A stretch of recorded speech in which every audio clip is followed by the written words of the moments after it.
Audience, welcome to Viewpoint from Overseas. I am your host, Misbah Azam. With me, I have a very special guest, Dr. Adil Najam. He is the Dean of Ph.D. School of Global Study at Boston University. I'm not going to details of his introduction. He is very well known to a lot of people inside US and inside Pakistan, even globally. With me, my friend, Sabahat Ashraf, iFaqeer.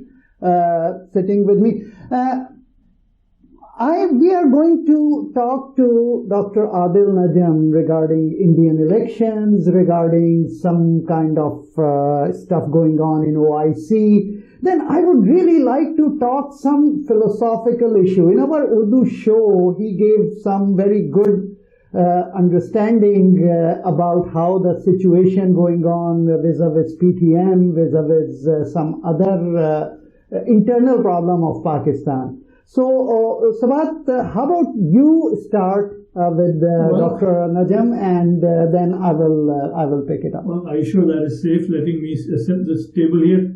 I don't know how Adil Sahab feels about that. Adil Sahab, actually, just before the show we were talking about it. First of all, actually, Adil Sahab, I wanted to point out that to call Adil Sahab a guest now is a little bit of exaggeration. I'm sorry, my fault. We can move him over to what in the podcasting world is now called friend of the show. Yeah, friend of the show. Always. Adil Sahab is a long-term interlocutor and guest, and now friend of the show. And let me tell you, today he has to pick his mom from airport, and right. he came and he gave us a time. We are really thankful to him for that. Always my pleasure. I can imagine how that dynamic works out. But so let's get straight to the point. The thing is, we would be negligent if we didn't start that discussion, any discussion of South Asia, with the Indian elections.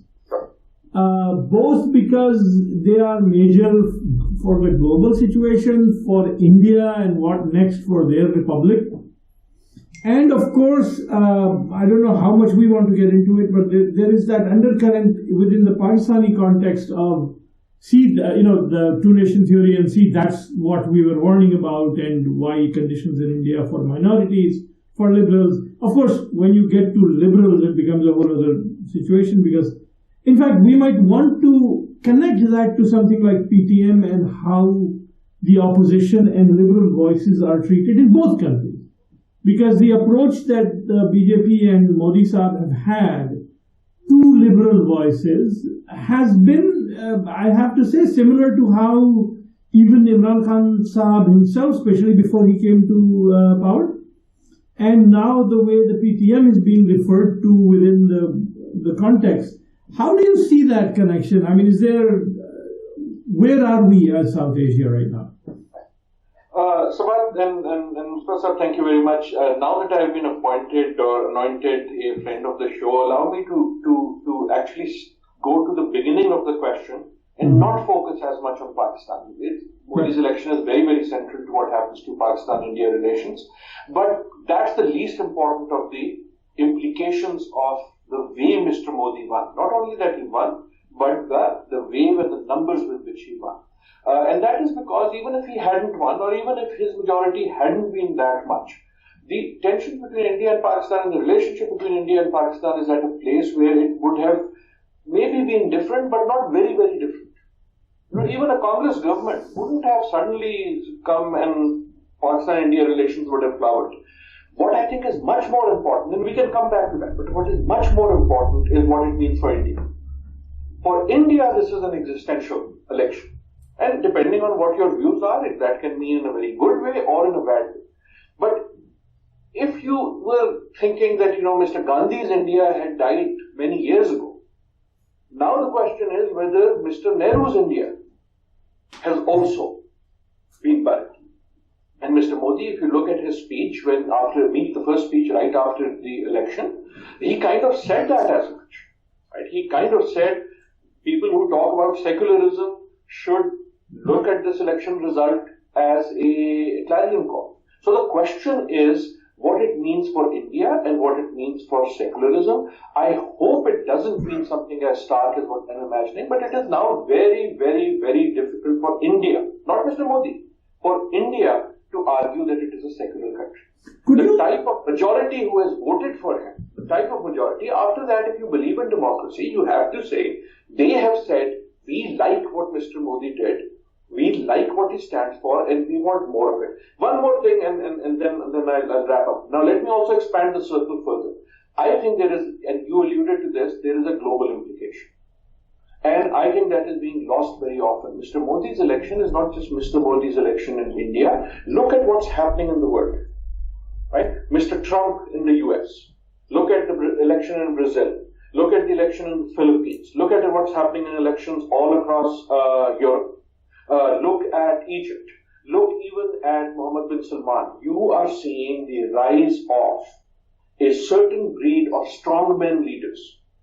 Leaders whose legitimacy comes from their aggression, leaders whose legitimacy comes from their nationalism, and if you look at the world map and what is happening, you are seeing sort of this happening all over the globe. I would argue what we are seeing, we have not seen since probably around 1914, right before the First World War. We are seeing a certain wave of leaders coming, and not coming because they are taking away power, but coming because people are demanding a ultra-nationalist, a ultra-aggressive, strongman type of leader, and that should be something we should be very concerned about. So, but quickly, could you elaborate that distinction between the, Gandhi's India and Nehru's India? Because you threw out a very intriguing little thought there. I did so, and I do so with humility. I'm a Pakistani, and there isn't an Indian on the show, and this is their country. They should be talking about it. I do this as someone who admires Gandhi and who admires Nehru as a Pakistani, and as someone who admires Jinnah very, very much. These were giants at a moment in history. What I meant by Gandhi's India was, once Mr. Nehru came and said, the great temples of India are industrial sort of smokestacks. Mm-hmm. The spinning wheel India of Mr. Gandhi kind of went out, and I think that went out even when he was alive, and even in 1947 he understood that the modernizing industrialist or industrializing India was not the India of Mr. Gandhi. That doesn't mean in a very negative way, but that was not where India went. And where India went was a Nehruvian India. And the Nehruvian India, on the one hand, was a industrial power because it was this large country. It was a modernizing power. Remember the rhetoric of modernizing, which had meant a particular thing for Mr. Nehru. But most of all, I think what India became and wanted to become with Mr. Nehru was a secular country. They wanted to become, partly because the way India had been partitioned and the creation of Pakistan, that is what separated them from Pakistan. And for many in the world, including many Pakistanis, the secularism of the Indian experiment was the major point of what had happened. But what I'm getting at, and I really am not saying this as a Pakistani or from a Pakistani lens, I'm saying this from a global lens. You look at this election, you look at the numbers, and you have to say that this is a party and a person who was very clear on what his vision was, who is very explicit about what his vision is not, meaning it is not secular. And the majority of India said, we want this, we want more of this, go Modi. Yeah, so in fact, Misbah Azam mentioned that we needed to get a little philosophical, and I think we are now deep in the weeds. My take, and I will then pass it back to Misbah Azam, is that Nehru's secularism was more of a tolerant, all religions are equal kind of secularism. And what I see in India, amongst what we now call the liberals and libtard and whatever, is an anti-religious secularism. That is the French model, the laïcité, the we are against religion. Nehru was not that. Nehru was more, all religions are equal, we will respect all of them equally rather than be antagonistic to religion generally. And maybe, to me, now I'm thinking about the fact that maybe that swing of being so anti-religion is part of what caused the, that BJP Jansan side of the point of view to gain momentum, because Nehru, the anti-religious secularism was so alien to a vast majority of that country, or maybe a lot of other countries. I mean, you can maybe even look at the same kind of model in the US or all the other countries you talked about. But Misbah Azam, so I think we want to bring this home to Pakistan. There have been some major things happening both for Pakistan with respect to the PDM, which to me actually has some parallels to what's happening in India and other places. But what were your thoughts? Yeah, no, very truly you put there, and you brought it very correctly, because I was thinking to get a little bit whatever is happening there and what will be happening in coming days as far as India is concerned. In our Urdu show, actually, when Faraz asked Dr. Najam regarding that India's narrative that keep Pakistan squishing economically and then go and take over. So Dr. Adil Najam gave a very good understanding, like what we should do to counter this thing. Basically, that's what he says. So that is one thing. However, the way Dr. Najam I see it is it's like a cliche in Pakistan political system that you talk to anybody, and you keep, even if you don't ask the question, you are being told, we did not do certain things because the system is going to derail. I cannot stand up to this because system will derail. I am not gonna protest, or somebody should not protest because system will derail. My question is that what this system is, because what I see is it's a fiefdom there, that every 10 years there is a establishment which has to pull a new adventurism, new experiment with a political system, that they create a bulge of incompetent politicians and then let them work under their thumb. So if this is the system, sir, and I apologize if I am being too blunt here, if this is the system, I would rather this system to be crushed. I'm okay with it. How you see it? So I don't know what the system is, because the system might be many things. I look at the system, and we'll talk about the establishment separately. I look at the system as essentially a whole network of interests, including individual interests of you and me, but also interests of major institutions and people within those institutions, which somehow want others to change without them changing their interest. Right? So I'll come to the establishment, but think about, when there was talk in Mr. Zardari's time of privatizing PIA. Right?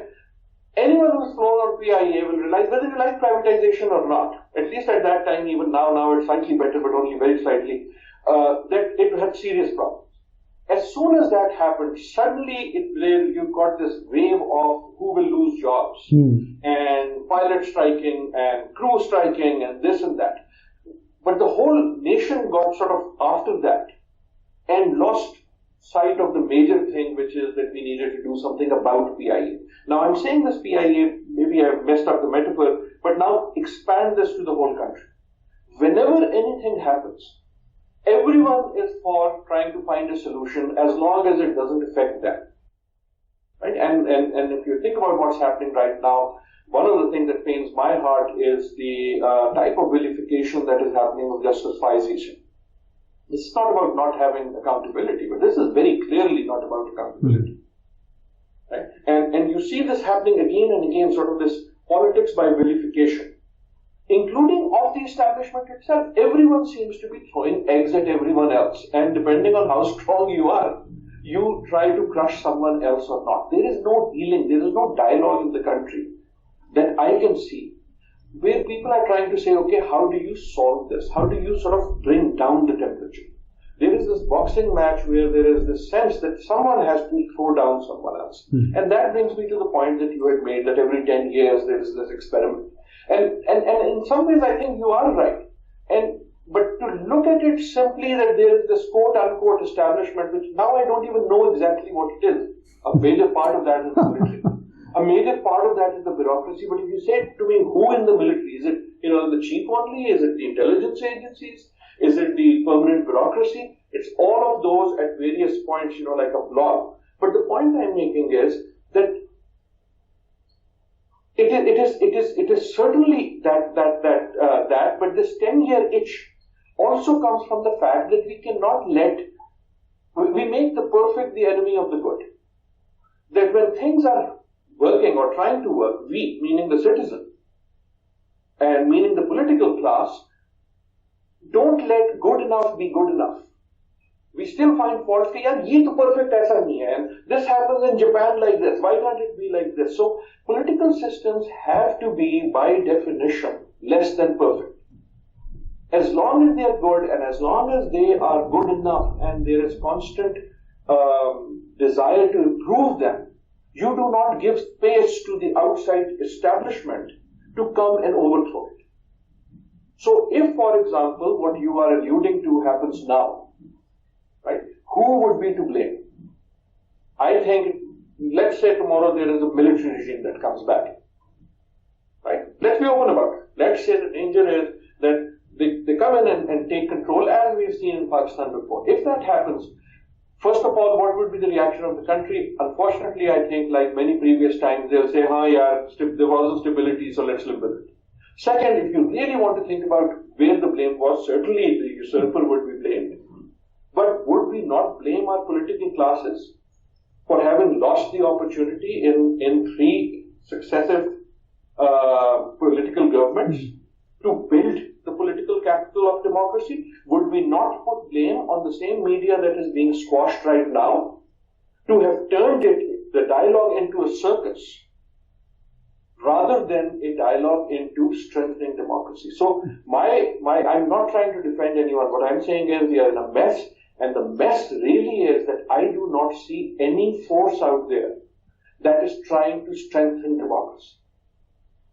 So you don't, you don't even see any of the, sort of non-governmental actors, because when we talk about it, a lot of us have been saying this for years, that you've got to let democracy evolve and let the polity mature and the institutions strengthen. Do you see any institutions or any capacity within civil society, so to speak, to use what is, I guess, a cliche? You've caught me on a less than optimistic day. Usually I'm more optimistic about things, but I think every glass is always half full, even when it is fully empty. Because you can fill it with your hopes and aspirations. And that is what I would like to do. And there were, even in recent years, many times when I thought that despite the mess, we were stumbling in the right direction. I might have said this on your show. I know I've said it elsewhere, that we were stumbling forward. We kept falling down. Things didn't always work. But even when we fell down, we fell in the right direction. It seemed to me that judiciary, even with its problems, was getting strengthened. That media, even with its circus-like, was getting in the right direction. That politicians, even with their cribbing, were getting in the right direction. At least today, and I hope tomorrow is a different day, I do not get that sense. So, it's like this drunkard going home, falling every time, but as long as he falls in the right direction, he might eventually get home. And I hope if we have to fall, we keep falling in the right direction. Speaking of politicians, the last week has been interesting in the sense of Maryam Nawaz addressing that gathering on Yom-e-Takbir, the anniversary of the military thing, and then Bilal seems to be speaking very idiomatic Urdu now, even though his accent is still a little not that polished. I actually say his Urdu has gotten better than his mother's, at least at the same stage. But the point is, do you see the new generation doing anything there, or they seem to be taking the reins now? Because I am an optimistic guy, and because you remind me of it, if I were to find or try to find the better spots, I do think that there is, I think it's still, I have lots of complaints against our political class, if you will, but there are also good hopes. And good hopes is not this party or that party or this person or that person, but I do think that there is a realization in the political class, including in the PTI, right? If you saw the interview with Fawad Chaudhry yesterday, which I don't know how it will be received by his colleague, Oh, yeah. But whether it is Mariam, whether it is Bilawal, whether it is the Balochistan leaders, what I'm getting at is not who's right and who's wrong. If I wanted to look at a silver lining, I think it is that there is this realization in the political classes that, if I can go into Urdu, yaar ye garbadi na ho. They're suddenly realizing that this is getting to a place where it could all stumble for all of them. Till now they were scoring points against each other, and now they look at everything and they say this whole card could tumble. So I will actually jump in here and say now that, almost in happenstance, we've discussed the non-governmental actors, we've discussed the political class. Do we dare discuss whether our deep state or security establishment or whatever it is that we sort of refer to, have they learned anything? Is that side of the body politic evolving? Yeah, you'll have to ask them, and as I said, I'm not sure who them is. Right? I mean, this has also become sort of an adjective that sort of everyone knows everyone says establishment, knowing who they're talking about, but within that, not knowing who they're talking about. No, but I'm trying to be a little more specific. But what I want to get to your question is, so it's just like the word agency. So, have they or have they not, I do not know. But here is what I do know. I'm now talking as a political theorist, not as a Pakistan. So this is not a political statement. This is just a theory statement. The theory statement is that if all we believe about the military establishment in Pakistan is true, then I would assume that they are not very happy with what's happening. Right? Even if what quote unquote they might want, they are able to get the type of political energy and bad reputation and publicity that they have to get every time they want to get something is very high, right? So ideally, if you were a deep state place, and again, I keep saying if, because it's not keval nahi hai, I just don't know. But if you were, the ideal situation would be you have to do nothing, you just look at someone and everyone steps back. Right? It's like, parents of very small kids, and they just look at their kids and the kids step back. So, that is the ideal situation for a deep state. That is not Pakistan.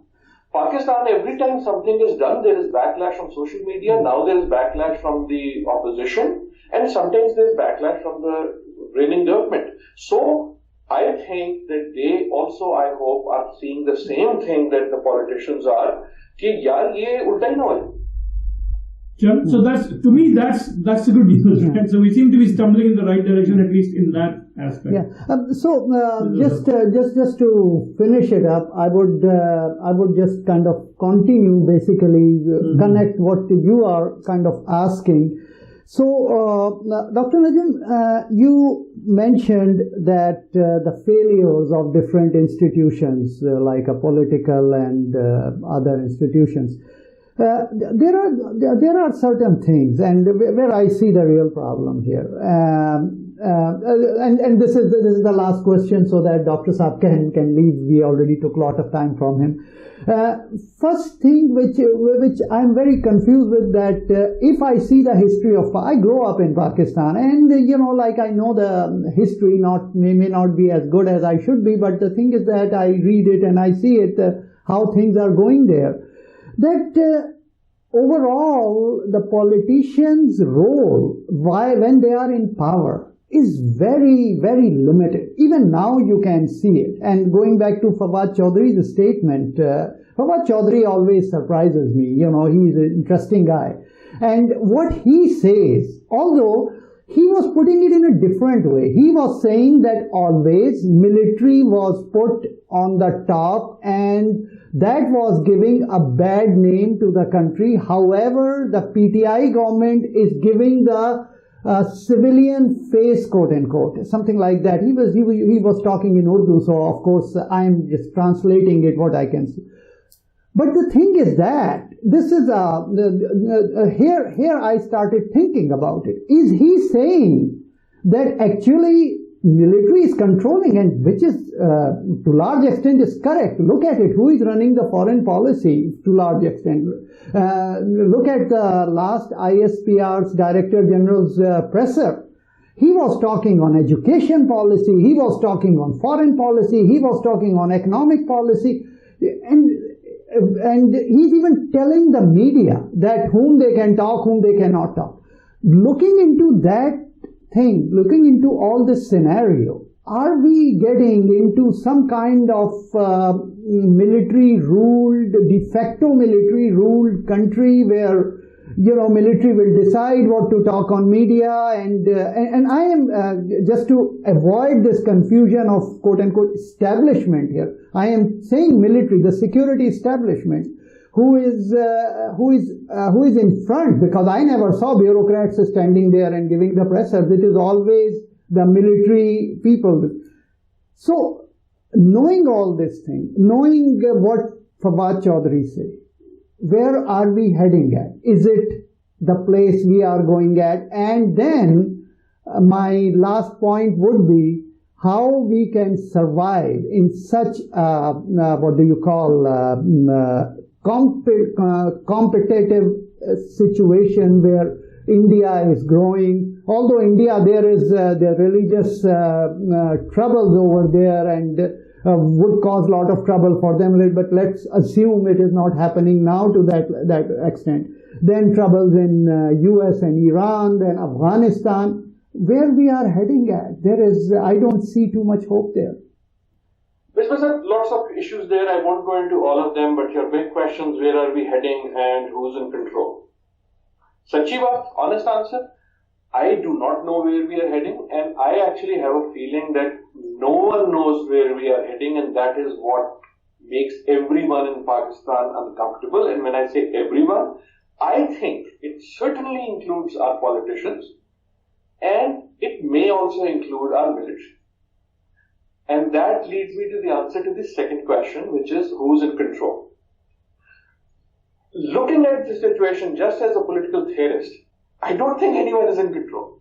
You know, when a car, the brakes fail, you may have your hand on the steering, but you're not really in control. So at this point, I think the reason it's scary is that it's not clear to me who's in control.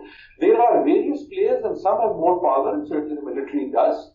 But I do not think that they are in control. If they were in control, then we wouldn't have this discussion. Right? Of course. Then the PTM would not be rising. Then the media would not be slipping in something between. A very good point. So what I'm saying is, what is scary is that no one is in control. And what is scary is, in some ways, you know, always before every military takeover, the theory is that this time they won't because they already have control. You take control when you don't have control. So I am hoping that the military, actually I'm quite confident, I do not think the military rationally should be wanting to take control of Pakistan. Right? This is not an easy thing to do. Well, they've done it once or twice before. So. Yeah, no, but they learned their lesson, right? But you have to be pushed to the wall in some ways to do that, right? As Musharraf was, that his personal position was being taken away. And so what I'm getting at is that what worries me is not the establishment. Frankly, I would like to see a Pakistan where we do have a strong establishment. I certainly want a strong military. But I want a military that does the military stuff.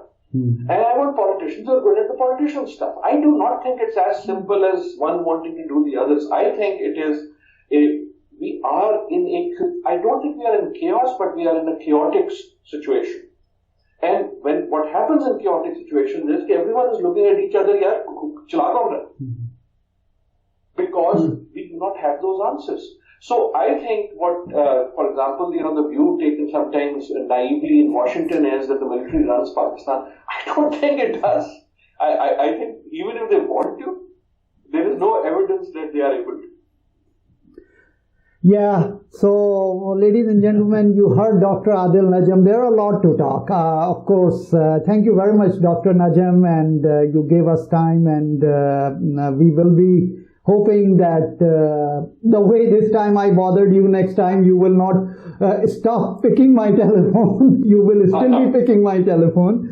And thank you very much, sir, once again. And a very interesting thing, today somebody told me that nowadays in Islamabad there is a new poster popped up which say, "Ye jo soni dharti hai, iske piche vardi hai." So you can imagine that, like what you say, that it's like a fight of control going on. This is another philosophic. And I hope we get to a Pakistan where A, that statement is true, B, that poster is not needed. That's correct. That is true. And we all hope for better for India, Pakistan, for all over the region. And thank you very much. And thank you, Sabahat. Thank you, Dr. Najam.